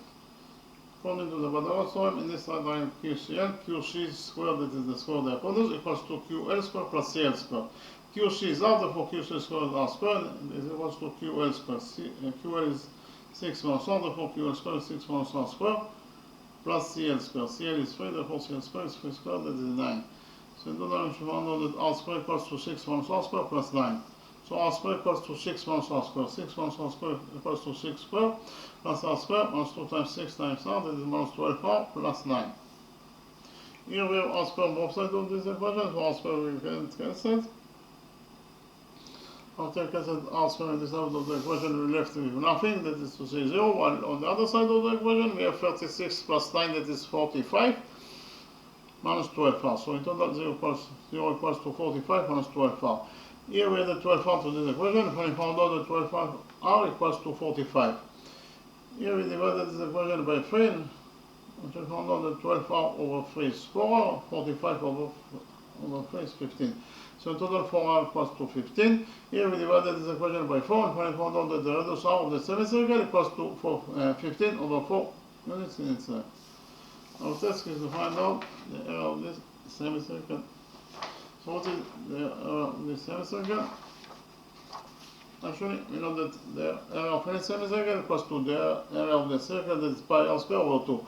So the area of our semicircle must be equal to pi over 2 times r square. R is 15 over 4, therefore r square is 15 over 4 squared. So in total, the area of our semicircle must be equal to pi over 2 times 15 over 4 squared. 15 over 4 squared equals to 15 squared, that is 225, over 4 squared, that is 16. So in total, the area of our semicircle must be equal to 225 pi over 2 times 16 is 32. So in total, the area of this semicircle, that is the area that we are looking for in this question, is equal to either 225 pi over 225 pi over 32 square units in size. Or in terms of numbers, the area of this semicircle is equal to 22.09 square units in size. So we finish to repeat the first question. In the next step, we repeat on the solution on the second question.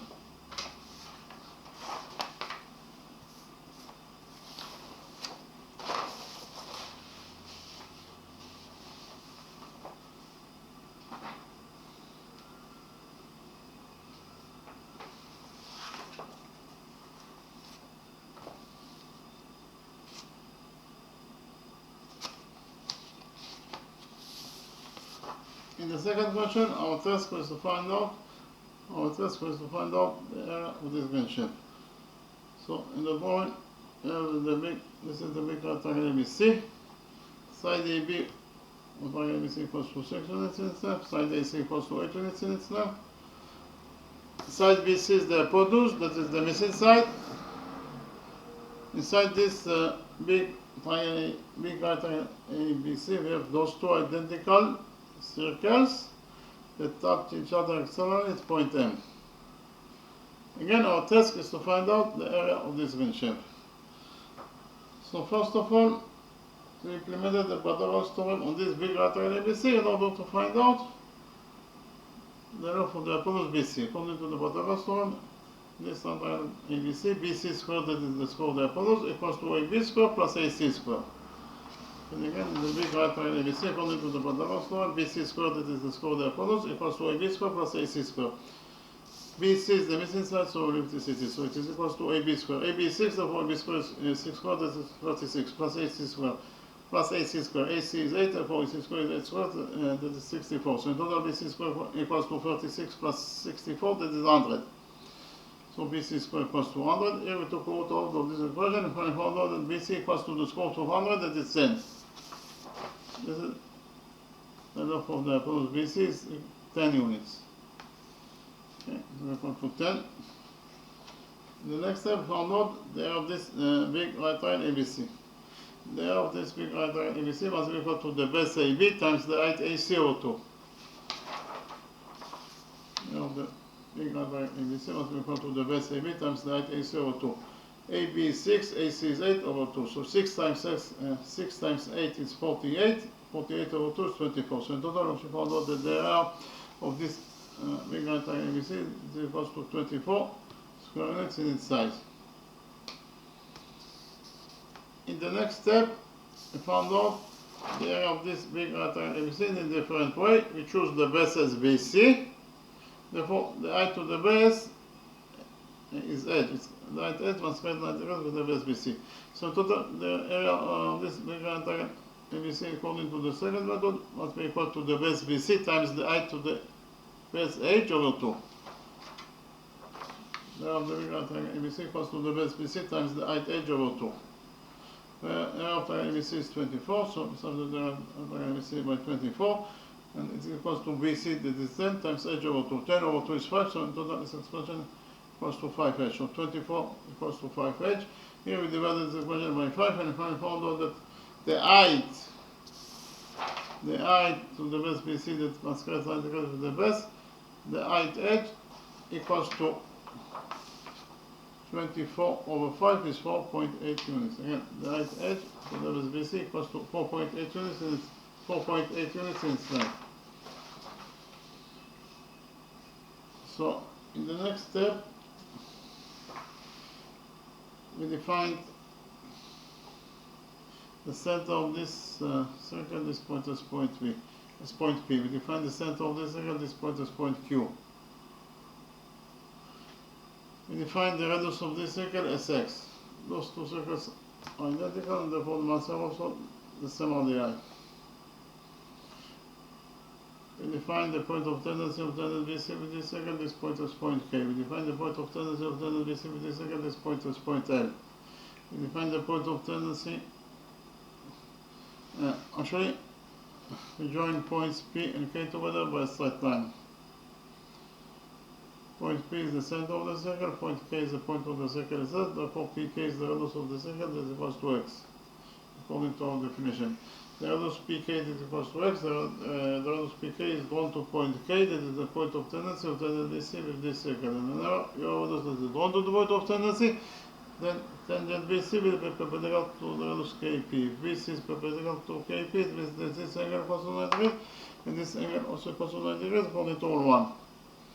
Likewise, we join points Q and N together by a straight line. QL is the radius of the circle, that is equals to x, and according to rule 1, this angle equals to 90 degrees, and this angle also equals to 90 degrees in its size. In the next step, we define the touching point between those two circles. This point is point M. From point M, we draw perpendicular on BC. Again, from point M, we draw perpendicular on BC.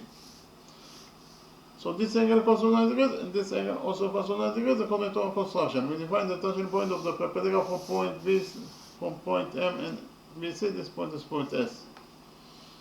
What is the definition of line segment SM? SM is a common tangent that belongs to both circles. SM is a tangent to this circle at point M.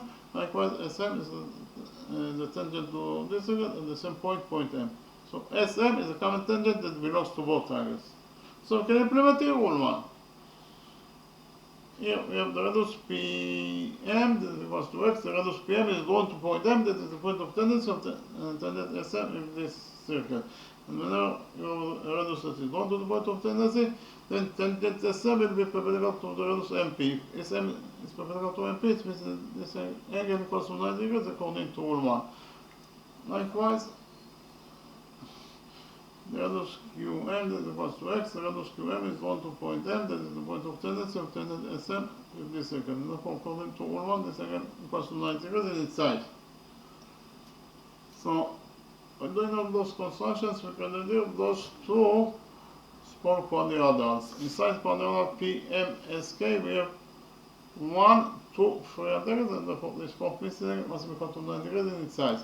So quadrilateral PMSK is 4 triangles, and therefore it is a rectangle. Likewise, in this small quadrilateral MQLS, we have 1, 2, 3 triangles, and therefore this fourth missing angle must be equal to 90 degrees inside. Quadrilateral MQLS has 4 triangles, and therefore it is a rectangle. So we have 2 rectangles.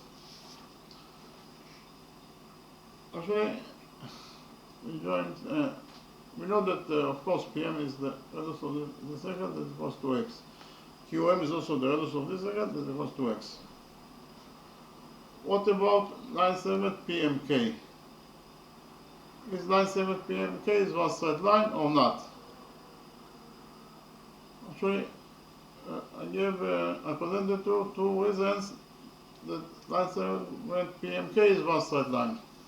The first reason is that this is angle PMK, this is equals to 90 degrees plus 90 degrees, is 180 degrees. Angle PMK equals to 180 degrees in its size, and we know that any angle that equals to 180 degrees in its size, it must be a straight line. Therefore, PMK is one straight line. PMK is one straight line. In the next step, I presented you a second reason that PMK must be also a straight line, according to Rule 10. Those two circles have an external line between them at point M. That is to say, they touch each other externally at point M. Therefore, we can implement here Rule 10. According to Rule 10, if two circles touch each other externally, then the straight line that connects the circles together passes through their touching point. In the drawing, we have those two circles that touch each other externally at point P. Point O is the center of this circle, point M is the center of this circle. The straight line that connects the circles together is of course the straight line OM. And according to this Rule 10, the straight line OM must pass for their touching point, that is point P. Again, the straight line OM must pass for point P, that is their touching point. Or in other words, OPM is one straight line. Again, OPM is one straight line according to Rule 10. This is Rule 10. So we can implement Rule 10 in our drawing because we have an external line between those two circles at point M. The center of this circle is at point P. The center of this circle is at point Q. And the straight line that connects their circles together is of course the straight line PQ. And according to Rule 10, the straight line PQ must pass through their touching point, that is point M. Again, the straight line PQ must pass through point M, that is their touching point. Or PMQ is one straight line. Again, PMQ is one straight line, so in total, I should present two different reasons that PMQ is one straight line. And if PMQ is one straight line, it means that shape PQ and K is a quadrilateral because it has four sides. 1, 2, 3, 4. So in quadrilateral PQ and K we have 1, 2, 3, 4 right angles, and therefore quadrilateral PQ and K is rectangle because it has four right angles. Quadrilateral PQ and K is rectangle. So P, according to found out for two different reasons that PMQ is one straight line, and because of the fact that PMQ is one straight line, it means that PQ in total must be equal to PM plus MQ.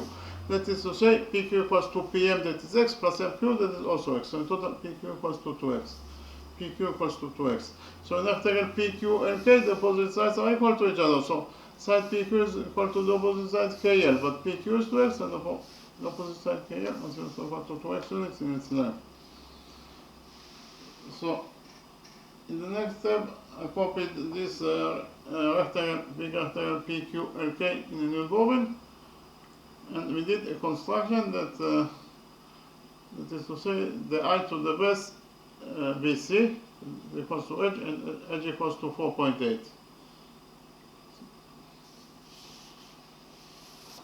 So actually, this is after PQ and K that are coming from the original drawing. We only found out that PQ equals to 2X, KL equals to 2X. All the formulas here are right angles because PQ and K is a rectangle. PK of course equals to X and QL equals to X. Therefore, there are those two circles. So in the next step, we did the construction, that is to say from point A, we drew perpendicular on BC. Again, from point A, we drew perpendicular on BC. And so, this angle equals to 90 degrees, and this angle also equals to 90 degrees according to our construction. We define the touching point of the perpendicular from point A and BC. This point is point T. So we mentioned before, AT is the height to the base BC. This equals to H, and H equals to 4. Again, AT equals to H, and according to what we found out, H equals to 4.8 units in its length. The height of the base BC equals to 4.8 units in its length. So we define the intersection point between the height AT and side PQ. This point is point J. When doing this construction, we're going to do two small quadrilaterals. This is the small quadrilateral PJTK. Inside the small quadrilateral PJTK, we have 1, 2, 3 rectangles, and therefore this fourth missing element must be equal to 90 degrees in its size.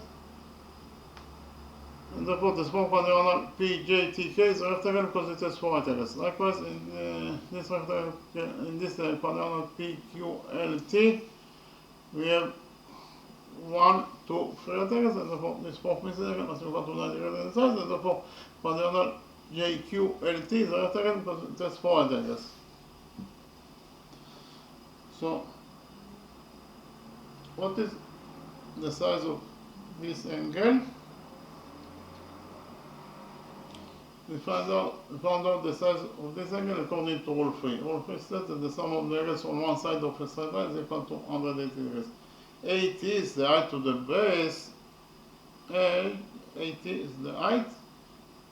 It is absolutely a straight line. So if we focus on the right side of the straight line 88 point J, the sum of the angles must be equal to 180 degrees according to rule 3. Okay. So which angles we have at the right side of 88 point J? We have this angle, the right angle, plus this missing angle, total must be equal to 180 degrees according to rule 3. Therefore this missing angle must be equal to 90 degrees in its size.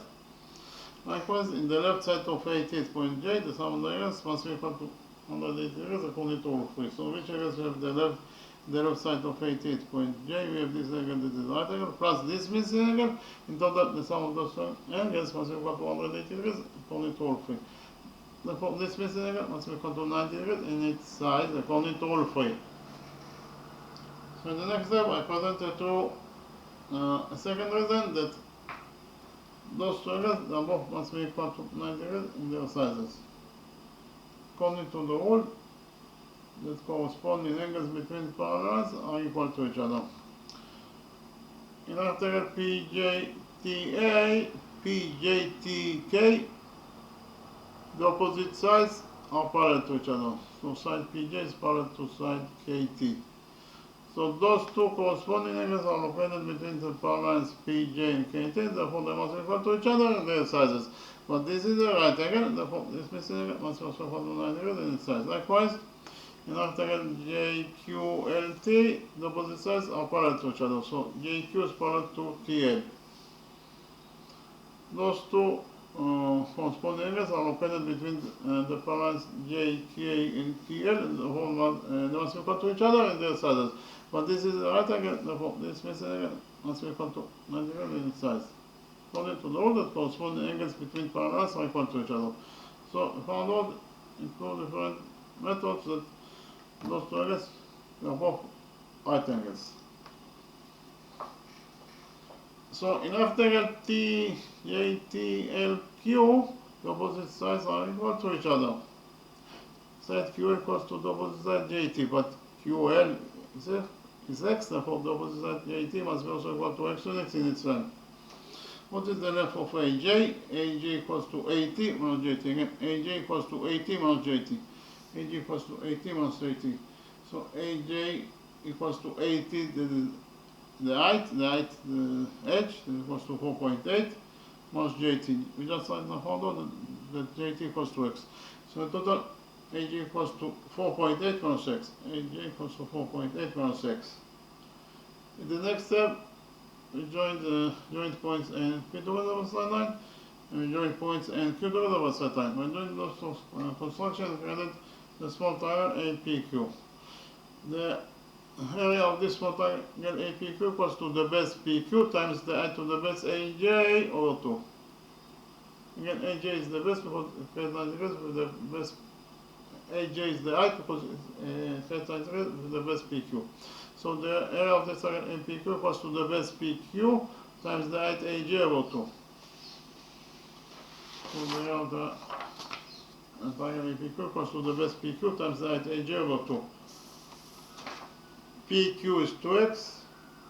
So we found out that PQ is 2x. And AJ is 4.8 minus x. Again, PQ is 2x, AJ is 4.8 minus x divided by 2.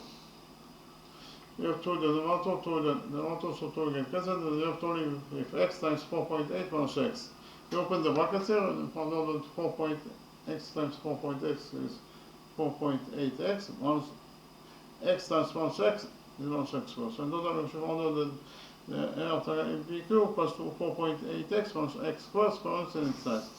The area of this triangle APQ equals to 4.8x plus x squared corresponding in size.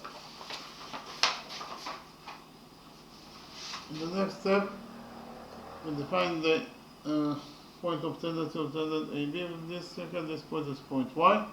We join points 1 and P together by side line. YP is the radius of this circle, that is equals to x. According to all this angle equals to 90 degrees, and this angle also equals to 90 degrees. Likewise, we define the point of tendency of tangent AC with this circle. This point is point Z. We join points Q and Z together by side line. QZ is the radius of the circle that is equals to x. And according to all this angle equals to 90 degrees, and this angle also equals to 90 degrees. In the next step, we join points P and B together by side line. We join points Q and C together by side line. When doing all those constructions, we divided the big right triangle ABC into 6 parts. This is the first part, that is triangle APB. This is the second part of triangle ABC, that is this triangle AQC. This is the third part of triangle ABC, that is the triangle BPK. This is the fourth part of triangle ABC, that is the right triangle QLC. This is the fifth part of triangle ABC. This is left triangle PQKL. And finally, this is the sixth part of triangle ABC, that is triangle APQ. It is very clear that the area of triangle ABC must be equal to the sum of the areas of the 6 shapes that it consists of. The 6 shapes are the shapes that I presented to you 1 minute ago. So, we can write down that the area of triangle ABC must be equal to the sum of the areas of the 6 shapes that it consists of. So, the area of the third shape is actually the area of the first shape, that is actually the area of this triangle APB, plus the area of the second shape, that is the area of this triangle AQC, plus the area of the third shape, that is the area of this triangle PBK, plus the area of the fourth shape, that is the area of this right triangle QLC, plus the area of this fifth shape, that is the rectangle PQLK, plus the other 6 shape, that is the area of this triangle APQ. Okay. So the area of triangle ABC equals to 24 square inches in size, so the area of triangle ABC by 24. So the area of the first shape is the area of triangle APB. What is the area of this triangle APB? It is equals to the base AB times the height YP over 2. AB is 6, YP is x over 2. So in total, the area of this first shape is equal to 6x over 2 square inches in size. The area of the first shape that triangle ABC consists of is equals to 6x over 2 square inches in size. Plus the area of the second shape that triangle AQC consists of. What is the area of the second shape? It is the area of this triangle AQC. The area of this triangle AQC equals to the base AC times the height ZQ over 2. AC is 8, ZQ is x over 2. So in total, the area of this second shape is equal to 8x over 2 square inches in size. The area of the second shape is equal to 8x over 2 square inches in size. Plus the area of the third shape that triangle ABC consists of is really the area of this right triangle PBK. The area of this right triangle PBK equals to the base BK times the height KP over 2. So it is BK times KP over 2. KP is x, so in total the area of this right triangle BKP equals to the base BK times x over 2. So the area of the third shape equals to BK times x over 2. Plus the area of this fourth shape, that is the area of this right triangle QLC. The area of the right triangle QLC equals to the base LC times the height LQ over 2. So it is LC times LQ. LQ is x over 2. So in total, the area of the fourth shape, this fourth shape equals to the base LC times x over 2.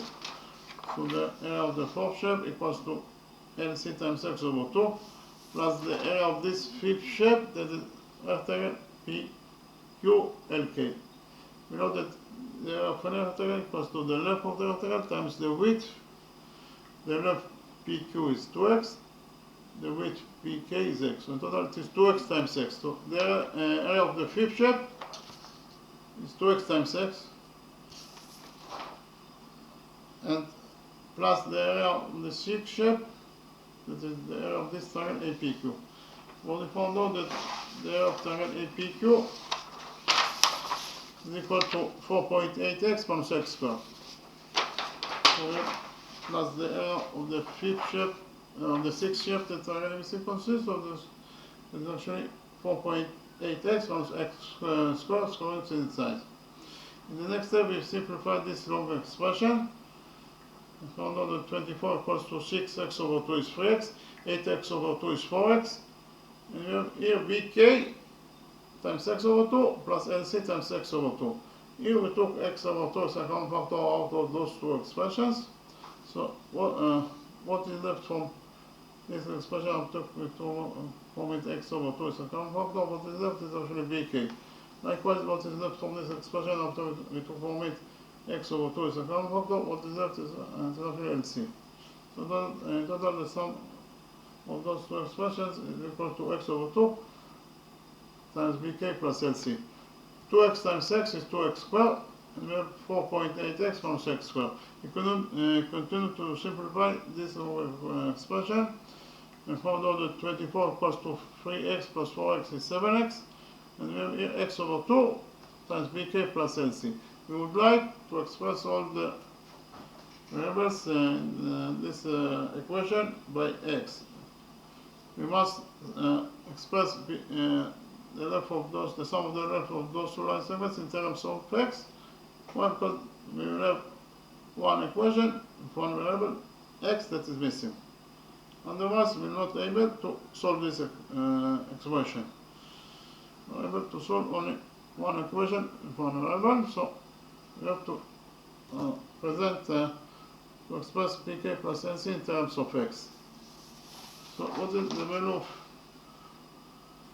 bk plus lc? On the moment, it is very easy to say that bk plus lc equals to bc. It is very easy to say that if we remove from bc line segment kl, what is left? If you remove from bc line segment kl, what is left is actually bk plus lc. And therefore, bk plus lc must be equal to bc minus kl. bc is 10, kl is 2x. So in total, bc plus kl equals to 10 minus 2x. Bk plus lc is equal to 10 minus 2x plus 2x squared plus 4.8x minus x squared. We continue to simplify this long expression, and we found out that 22 equals to 7x plus, here we have x over 2 times 10, so it is 10 over 2, this is 5x, and total is equals to 5x, and we have minus 2x times x over 2, minus 2 over 2 is minus 1, so in total it is equals to minus x times x, this is minus x squared, plus 2x squared, plus 4.8x minus x squared. So 24 equals to 7x plus 5x is 12x. Here we have minus x squared is minus 2x squared, minus 2x squared plus 2x squared is 0. So we left only with 4.8x. So in total we should found out that 24 equals to 12x plus 4.8x. 12x plus 4.8x is equal to 16.8x. So in total we should found out that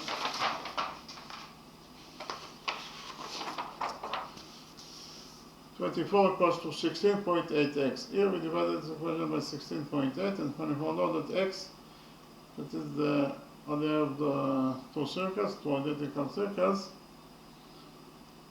is equals to 24 over 16.8 units in its length. Our task is to find out the area of this green shape. From the drawing, it is very easy to see that the area of this green shape in total equals to the area of the big right triangle, the area of the big right triangle ABC minus the sum of the areas of those two circles. What is the sum of the areas of those two circles? Because of the fact that those two circles are identical, they must have also the same areas. That is, so we find out the area of one circle, multiply it by 2, and this will be the sum of the rest of those two circles. The area of one circle is pi x squared, therefore the sum of the rest of those two circles must be equal to 2 pi x squared. So in total, the area of the green shape equals to the area of the big right triangle ABC, once the sum of the rest of the two identical circles, that is actually 2 pi x squared. The area of the triangle ABC is 24, minus 2 pi x squared. 2 pi, x is 24 over 16.8, and therefore x squared is 24 over 16.x squared. So it's 24 minus the value of this expression. The value of this expression in total is equals to 12.823 square units size. 24 minus 12.83 equals to 11.177 square units in its size. So in total, we should find out that the area that we are looking for this equation, that is the area of this green shape, is equal to 11.177 square units in its size. Okay, thank you very much.